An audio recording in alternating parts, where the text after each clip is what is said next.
All right, here we are. Real Singers on Singing, number 21 with Gisele. That's correct, yes? That's perfect. Gisele Jackson, Yeah. originally from Baltimore, By way of Brooklyn. by way of Raised Brooklyn. in Brooklyn. Raised in Raised in Brooklyn. Brooklyn. Raised in Brooklyn. hmm So born in Baltimore, raised in Brooklyn. hmm Yeah. Nice. Okay, and she is a soul singer and a fantastic soul singer. I found her, one of my vocal students, David Wilkinson, or Dave says David Phillips. I don't know which David it is. So Dave, what do you call him? Yeah. What do you call him? Wilkerson. Wilkerson. It is Wilkinson. Okay, because it says on Dave hmm Phillips on his thing too. I didn't know which one. So Dave, sorry about that. Dave's a great student and a great guitar player and a great singer. I Yes. mean, his singing, he's just starting to put up Whew. some videos. He's so soulful. So he's great. Yeah, he really is. He really is. And I happened to just fall upon one of his videos, and it was with you singing. I'm like, why didn't you tell me you sang with this woman? And then I just started looking you up and looking around, and you know, I found so many things. She was a Roulette. You were a Roulette. You sang with James Brown, one of my favorites. Donna Summer, one of my other favorites. I used to sing a couple Donna Summer tunes. Um, hmm you sang for Bill Clinton's inauguration. Yes. Amazing, Yes. amazing. Yeah. So Yeah. this woman has done a lot, ladies and gentlemen, so you will respect her authority. And sorry, I don't know. I should have had a drink before I started this. It's not too early here. I'm probably going to get a drink for it. I was going to say it's a little early. Yeah. It's noon somewhere. It's 5 o'clock somewhere. It's 8 o'clock where you are, so I should be having a beverage with you. I usually do. I usually have a beverage with all my singers. We have a little drink. But so I want you to tell me a little bit about your story. Obviously everything relating to singing. You know how you were brought into this. I know your dad owned a bar. Is that correct? Yes. Yes. So And he was he was actually part owner of a bar, and he did the cooking. He did the soul food suppers that people would come by for lunch or evening. Or my dad was a great cook, man. Oh, yeah. And so he would have to pick me up from school. And but he was cooking, so I had to sit, in the bar on my little stool, and it was a jukebox, and that's how and he himself was an avid blues fan, and he could sing. My dad could sing as well. I mean, he didn't do it professionally, but he could sing the blues, that's for sure. oh wow. hmm And so that's how. So listening to the jukebox and watching people's reaction, it was like, oh wow, they really like that. They really like that. It's like, okay, so then, and then singing with my dad, he was always ready to sing a tune, and I would sing right with him. So that was How old are you at that point? 5. Started 5 years old. Started at 5. Wow. hmm Who were your I was in kindergarten. I remember. favorite? Who do you remember coming out the jukebox and going, I want to sing like this. I love this. Who was it? It was pretty much everybody at that point. I don't know if there was a favorite at 5, but I don't know if there was a favorite at 5. But if I would say probably Aretha Franklin, because she at that time, that's when she was working a lot with, if I remember correctly, that's when she was just starting out with the Do Right Woman, Do Right Man, and I remember also that's when she did, it wasn't Respect Yet, it was another one that she did she did a live performance with Ray Charles in San Francisco. And that was all the rage at that time, if I'm remembering correctly. Okay. The House to Jack Bill was a big song at that point, the House to Jack Bill. Yeah. So just I may be a little cloudy on my years, but I would say Aretha Franklin to answer your question. But I would say Aretha Franklin was my favorite. I tell everybody one of my favorite album. Well, my favorite. I have one favorite vocal album was Sam Cooke's Night Beat. That's my favorite album. Like as far as listening to Sam, because Sam was saying so gruff live, it was amazing. It was like he was doing his gospel thing live. Most definitely. When he did Night Beat, it's the smoothest, beautiful, smoky sounding voice you're ever going to hear. And For sure. my other favorite record is I was driving home from a rehearsal. I think I was 16 years old. It's in so it's in the 80s, and I'm driving home from rehearsal, and I have AM radios. I don't have anything in my car, so I have an AM radio, and the song comes on. It's Never Loved a Man, Aretha Franklin. Mm-hmm. Mm-hmm. And I could hear it, and I'm listening, like she's distorting the microphone, and I'm, Mm-hmm. I had heard Oh no. Aretha tunes, but I didn't know it was her. So when I got home and I got on the phone, and we had to do this with the phone. Man, Exactly, the rotary. I dialed the AM radio station. It's got to be midnight. I'm just getting home from rehearsal. I got to go to high school the next morning. I got to go to school, and I call this. I go, "What record did you just play 10 minutes ago?" And everyone went, "Oh, that's Aretha Franklin. Is that a record? Yeah, it's a record." So I went to the record store and ordered it like the next day, Absolutely. and Well, that well, I love it. that was the record that put her on the map, because prior to that, she was with Columbia Records, and they were trying to make her the next, like, Dinah Washington, all propped up, and that's when she was sought out by and I can never say his name, Amarif. Yeah, I know who you're talking about. I don't know. Yeah, from Atlantic Records. Yep. From Atlantic Records. And he was the one, and that song, Do Right Woman, Do Right Man, and Love the Man the Way That I Love You, Yeah. were the two songs that he did with her behind the piano. That's what he said. She needs to be sitting at the piano and singing. And he brought in his trio from Muscle Shoals. And that's what started her career. That record. Yep. Absolutely amazing. I mean, she's distorting the microphone to hear it clipping, and it just sounds so beautiful. And you're like, Analog. that's what I tell everybody about that record. All my girl students, I'll just be like, this is what you need to listen to. I'm telling you, that's just I'm the same way. Mm-hmm. I Um, totally agree. so you grow up, you're listening to this music. You're now okay. So let's go. So what? You're in high school. You're joining bands. What are you doing? You're singing. Yeah, well, now see, this is the thing. Of course, I listened to that music, growing up, but when it came to what my years, it was all about funk bands. In my years, it was Ohio Players, Nice. Parliament Funkadelic, Cameo. Yeah. But my mom remarried, and her second husband was an avid jazz fan. So he was a member of the Left Bank Jazz Society in Baltimore. And so I had this really wonderful experience with jazz musicians and singers.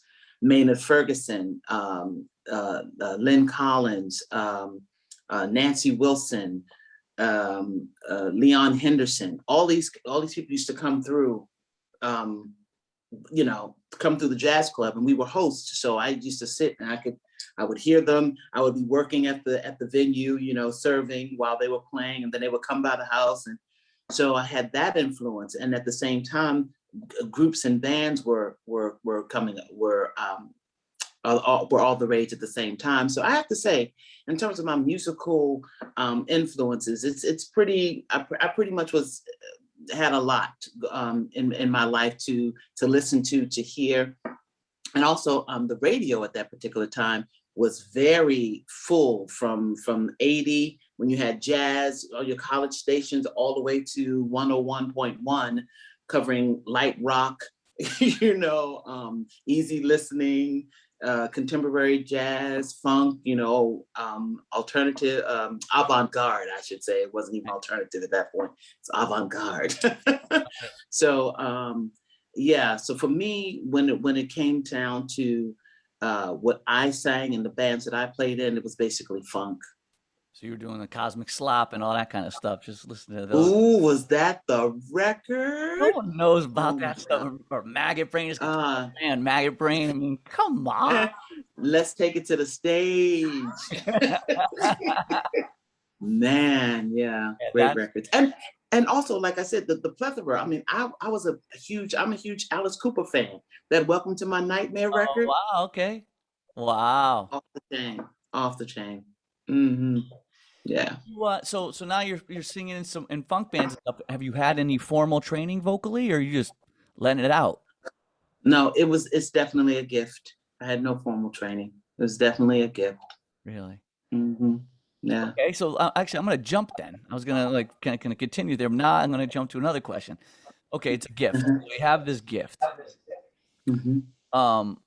Through your years, and this will get to bring in. We're going to start. We could talk about you sing with Ray and Donna Summer and James Brown and these artists, and then you played Effie on Dreamgirls. Dreamgirls. Ah, man. So through all these, so now you're this natural singer. Any problems coming up through your years that are like, getting a little of this, getting a little of that? Don't say it. I'm jumping through the camera. Don't you say no.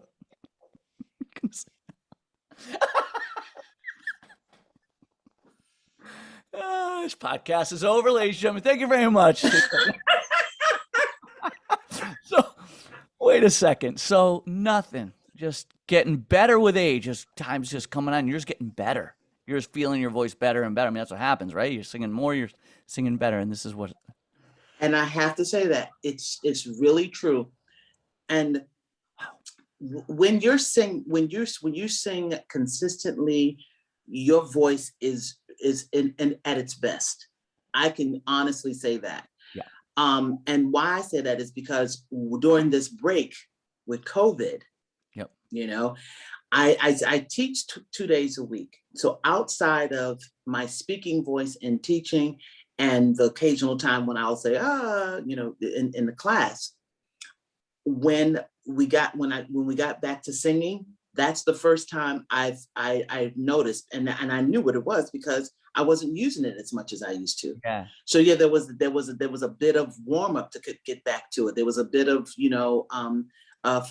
tiredness or fatigue or just being dormant. Yeah. Just being dormant. But again, it's like riding a bike or like muscle memory. Once I got back to consistently singing, it was back. So you teach. So you're a vocal instructor. Well, yes and no. What I teach stage performance. I teach singer-songwriters. So because they sing and write in English, so my main teaching with them is to make sure that their English is right in their lyrics, right, and to help them to phrase and stuff like that. So because singer-songwriters aren't necessarily singers, they sing because they sing their music, they write their music, and they know the melodies. And then I do have one-on-one students who want to do this as a career. So I do train them vocally, but I also coach them in terms of being solid as to who they are as artists. And so, teaching them good habits, what do you want to present, to stand in your truth and things like that. So, because most of them come to me with already had some kind of vocal training. Okay, so they already have the vocal training, and then you just kind of helping them along. Yeah, stuff like that. You speak. You're living in Vienna. Do you Austrian? Right. Well, German is what technically is there, but now they call it Austrian because it's not Hochdeutsch. Okay. Oh, got a little pause in this thing. Oh no, come back. Hold on. What's going on? I'll pause this thing. I'm gonna pause. Okay. Now, sorry about that, everybody. So yeah, so you were saying it's not proper. Yes, I do. It's not like private total voice. Yes, I do teach technique. I do teach breathing. I do teach, how to properly form words, sounds, phrasings, where that comes from. But I'm in terms of the what is the technique that's out now? There's a technique that's happening now. CVT. Yeah, many. CVT is there one of that's the new. Yeah, they're just putting stamps on. They're just trying to brand things. Yeah. Yeah, because they're all like actually pretty much every one of those programs was made from an opera singer, and then they created their own brand with it. So their own brand. Yeah. Breathing, so that's a big controversial thing in the world of singing. is breathing, right? Yes. Yes. So what do you teach for breathing? What would be something that you go, okay, this is teach breathing? Like, you know what I mean? How would you explain that? To actually breathe. We breathe as people. That's what we breathe. Right. So, but what happens is a lot of times we neglect to actually breathe, meaning to fill our lungs and to empty them, Yep. to fill our lungs and to empty them. Yep. So many times as singers, what I find is when they think, I have to sing, this happens. I have to, so everything gets restricted. And Yeah. it's like, relax and breathe, relax and breathe. So I just teach, just through the nose as opposed to through the mouth. It should be the nose. And also how to really activate your diaphragm when you need it for support. Those are the two main things that I really try to get them to hone in on and really be clear on what that is. What do you feel that as, the diaphragm? What do you feel the diaphragm as? Do what I feel it as? I 'Cause I feel see it you like as, kind of sternum, right? Kind of pressing. yes, exactly. It's right. Yep, exactly. The sternum. Yep. Exactly. It's between the lungs and the stomach. Exactly. Right there. And it actually, when you're pulling on it correctly, it doesn't happen in your stomach. It really happens here. And it's your chest, all your rib cage, all your sternum, like you said, moves. It actually moves, and you can actually feel the constriction when you activate it. Ah, okay. And it definitely gives you the power. I can't tell you how many times if I've been like a little tired or a little, and I know I have to hit that big note, and I just, boom, I just pull that diaphragm in, and it's like, and I can just let it go. And then it's like, okay, got through that. Moving on to the next part. Do you feel it's something like when you're teaching just that technique that you may teach? If someone's coming to you for, everybody wants, singing Aretha Franklin's not easy, not No, easy it's not. for anybody. So learning that range, do you think of the voice as in chest voice and head voice, or do you just think one full voice all the way up and down? How do you like to look at that? I like to look at that as one full voice up and down, because some people just don't have the range. Some people just are natural contraltos. So you find the key that helps you to sing the song in its melody and its fullness, and not be encumbered with all that other thinking that goes on with it, trying to hit that note.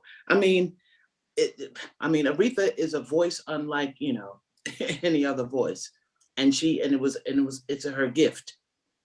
So some people will get there 90% of the time, 95, others 80, but you just have to pick the song that is in your vocal range and the key that is going to help you to at least get the dynamics of those notes that she sings. Do you feel Those high. is there any certain keys that you like? Like, what's your favorite key to sing in? If you're singing a blues, someone goes, you're going to sing a blues. What do you tell the band? G. You like G. Mm-hmm. Cool. Well, which is yeah, that is my favorite key. My email addresses the key of G. G is my key. Oh, that's right. I see that. That's right. I saw that today. I noticed your Yeah, email today yeah, saying, yeah. ah, Yeah.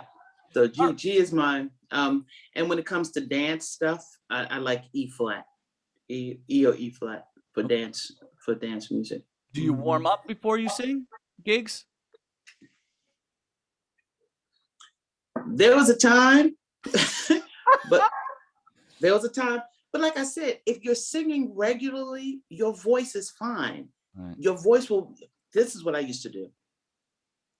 I don't do it so much now, but for sure, early in my career, I would start a set, and each song, and I would go up the scale. The first song would be in C, the next one D, the next one E, the next one in F, the next one in G.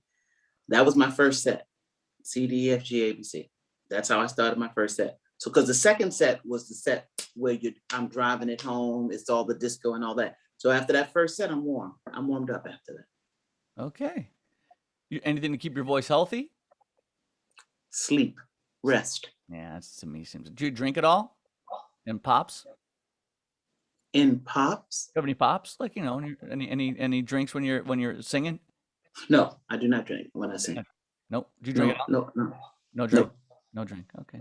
I'll drink after. I'll have a for if I'm like meeting the promoter and stuff. I'll have a glass of wine Oh, or right, something right. like that. Okay. But I don't. Yeah, I don't drink because alcohol normal drives your vocal cords. It really drives you out. I don't recommend it at all. If So that's what you were talking about, I'm sorry. yeah, I don't know. yeah, that's exactly what I Okay. was talking about. Yeah, yeah, Mhm. yeah.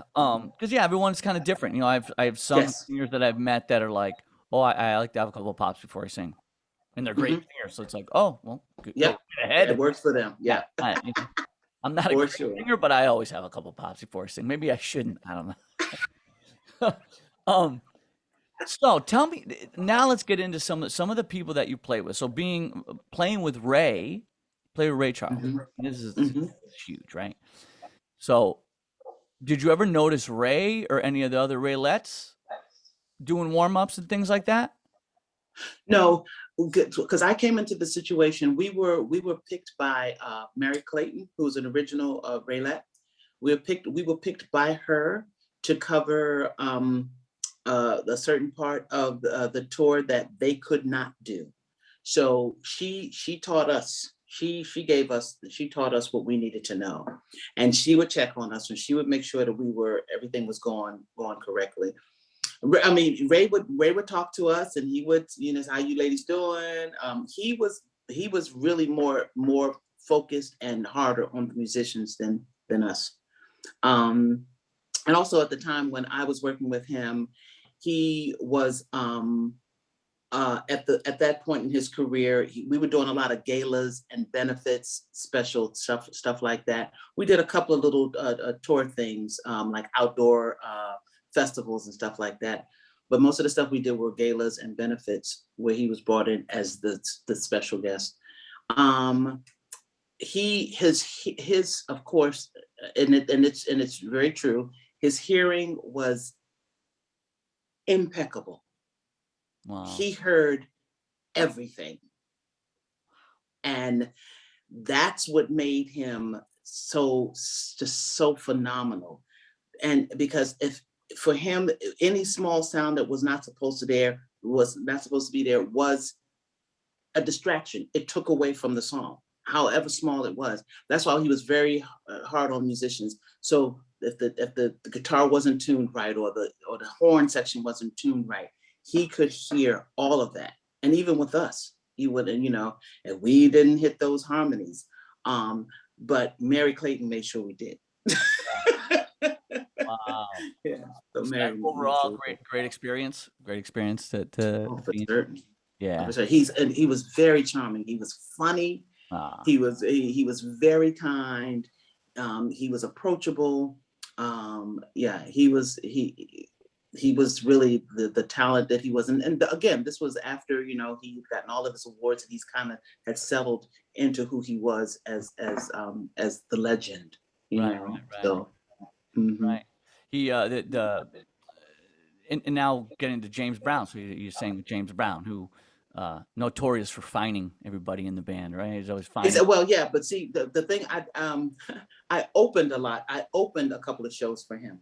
Oh, okay. Yeah, I opened That a was couple of shows for him. you had a hit in the '90s, right? You had like a Um, big hit. yeah, a house hit. Yeah, house hit.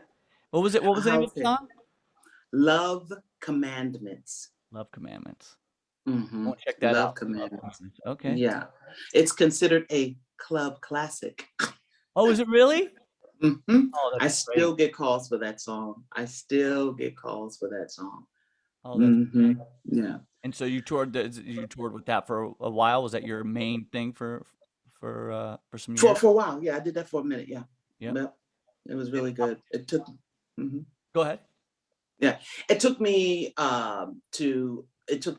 around the world pretty much, where there was dance music, like a Sound of Ministry of Sound in England, the Red Ball in Canada, all throughout the United States, some places in Germany, Cologne.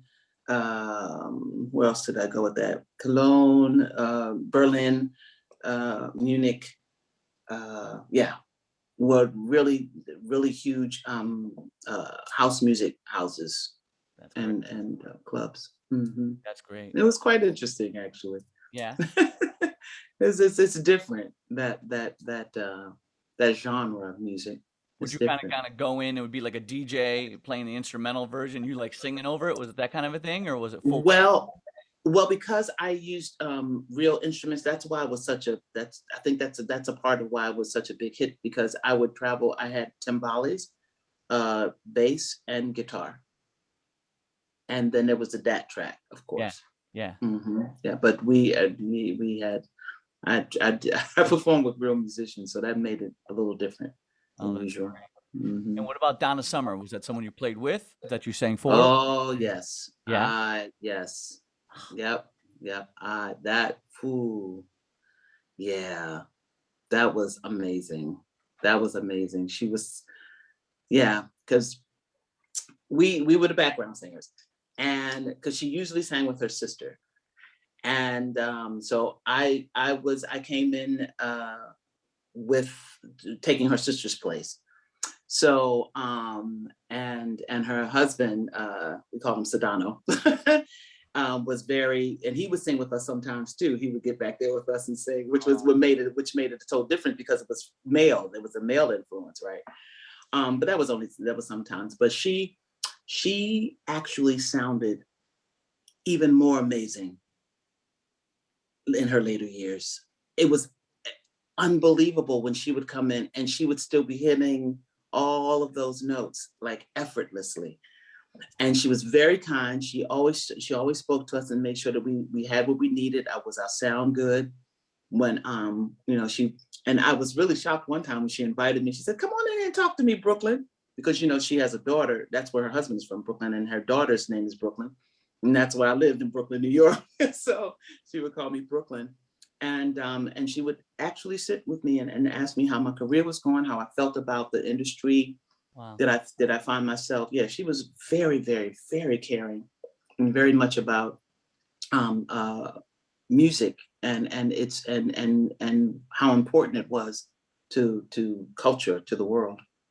Yeah, I sang for a disco band for I never really retired from it. I spent like 23 years in this company just doing disco, and those are always Bad Girls, and You have to do I was Bad Girls always and in Hot the Stuff. set, and Hot Last Stuff. Dance was in the set, and Oh Hot yeah. Stuff wasn't in that set. We did Hot Stuff with a wedding band, but we never did Hot Stuff. But yeah, Really? Okay. yeah, and I loved. I mean, yeah, I've always loved her voice. Like I just. Did you ever hear her through the walls warming up? Or she warm up? Or she just hit it like you? Just I'm gonna. No, she was never. No, we never were that. No, she would come down for the sound check and then she would disappear. That's it. Yeah, Wow. that was it. And then we saw her at Showtime. Yeah, Great. but yeah, because it's interesting that you said it, because I have a disco project here too, and it's 6 pieces: piano, bass, drum, guitar, 2 horns, and I always open with On the Radio. That's the one I open up with, and then later on in the set I do Hot Stuff and Bad Girls. Those are the 3 that I do from her. Mm-hmm. And who are you playing with? So you have a few different bands right now. I know the one with Yes. Dave is called, what's that band called? The Shoe Shoes. The Shoe Shoes. They're Okay. the Shoe Shoes. And you the guys, Shoe Shoe that's organ great, trio. man. I was listening to a couple tunes last night. And it's just keys, bass, drums, guitar, and you. That's it, right? No. No bass. Hammond. No, Just Hammond organ. That's right. Hammond organ. It's Hammond organ. Yeah. So I saw. Yeah, that's cool. Guitar and drum. Yep. Very, very cool. I was watching some footage last night. And I was like, man, it's cool. Dave plays. I shot Dave again. His guitar playing. Yeah. Great. Yeah, he's tasty. He's tasty. Nice. Very nice. And so you do that, and so you do that, and then what's another? You have another band right now too, right? The one you were just saying. Exactly. There's actually another organ trio from Graz. Okay. His name is Raphael Resnig. Okay. And he's had his and the Soul Gift Band. So I come and I work with him as a featured vocalist. Okay. With him. We do a lot of stuff together. He also brings in horns every now and then. So he has a lot of different constellations with his trio. Sometimes he doesn't use vocals at all. Sometimes he goes totally instrumental. And then the disco, the Gisele Jackson and Club 54. Most of that comes through the corporate. I don't do a whole lot of booking through like festivals and clubs. That's usually a corporate ensemble. Right. Mm-hmm. And I didn't ask you earlier, but what brought you to living in Vienna? A jazz drummer was going to school in New York, and he was putting together a project, and it was a hip hop jazz project. And he had a rapper from New Jersey, and he had a singer, but the singer could not tour. And so we had a mutual friend who he asked if he knew a singer, and he gave him my name, and I met him at the studio. And we went over the music. It was great. It was wonderful. And then he was really excited. And then he kind of like paused. And then he said, "Can you tour?" And then I said, "When do we leave?" And he says, "I'm not doing anything else without you. I'm not doing anything else without you." And it actually was like that. He was very instrumental in when I decided to move here. He was very instrumental in getting me settled in when I really decided to move here 5 years ago. Been there 5 years. How do you like it? I love it. But when I met him, that was 20 years ago. Oh, When I wow. met him in New York, it was that long ago. Wow. And so our first tour we did here, we did, the clubs and stuff that he knew, he booked those. And then the second year we came back. And then we did we had some new songs that we had added to the project. And then that was that. And then in 2002, he said, "Why don't you come here? Let's just stay here for a few months. We'll put another band together." And there was a huge band. Again, piano, bass, drum, guitar, 2 horns, and percussion. And it was Gisele Jackson and the Late Night Band. And we did all the festivals, Jazz over Philok, the Jazz Leibniz, the Vienna Jazz Festival, Porgy and Bess, the Midnight Special, St. Holton. We did like a whole slew of gigs. And that's how my network here kind of started. Nice. And then when I finally left New York, I actually moved to Spain at first. And then I started getting calls from Vienna while I was in Spain to do a couple of things with the Mojo Blues Band. I became the featured vocalist with them. I just did a gig with them the other night, which was really fun. And so my network, again, continued to build even when I wasn't here. So then it was like, okay, it's time to move there now. That's great. That's great. Mm-hmm. Where did you meet Dave? When you were in Barcelona during that time? No, I did not know Dave. This is really funny. So it was March. I'll never forget it. It was March 2018. And I was in Barcelona visiting. And I called Caspar, the drummer, because I did know Caspar, the drummer. And I said, "Hey, you guys, y'all playing anywhere? Come sit in, we can jam." "No, we're not jamming, but we have stuff set up in the studio. Remember the studio?" I said, "Yeah." He said, "We still have the cameras up and we still have the recording. Why don't you just come on by? We jam a little bit and maybe we'll just see, maybe we get an agent or something like that." So I met them and Dave was there. And I was like, "Hey, I don't think we've ever met." And he was like, "Yeah, we did." I was like, "No, we didn't." He said, "Well, I saw you somewhere." And I was like, "Oh, okay." So that's how I met Dave. And so we did the video and we put it online, and well, they put it online. And then interesting enough, not even a year later, we got a promoter from Madrid. And that's how this came to be. Nice. Mm-hmm. Oh, great. So I just met Dave 2018. Be so much more music over there. I just had over in Europe, I had another friend that just moved there for his opera career. He's like, "I'm up and out. Like, I get more work there, And here is really, Vienna is where all that classical opera, Yeah, this is the home. beautiful opera house there. Yeah. Yeah, this is where it all, they, hands down, they Yeah. got that. Yeah. Yeah, and They have just to lock on that. there's so much more festival, so much more music. Exactly. And I mean, you can have a festival from this size. I mean, all different sizes. You thousands of people, 500 people, on little plots in a village. You just put up stages on each little plots, plaza Yeah. in the villages, and people just walk through, and I remember when I did the Lugano Blues Festival. That was I loved that festival. They had stages throughout, and each night I changed stages, so I wasn't in the same place every night. That was amazing. And you're right, that is the joy about being here. They really, really understand music as Yeah. being a part of culture. It matters, it's necessary. Yep. And you see kids walking around with their violin cases, their guitar cases, Yeah. their flute cases, their clarinet. They learn music, Yeah. at I have an a friend early that age. one of my best friends, this guy Doug, like I call him my big brother, basically. He moved to Finland, and he's a metal guitar player.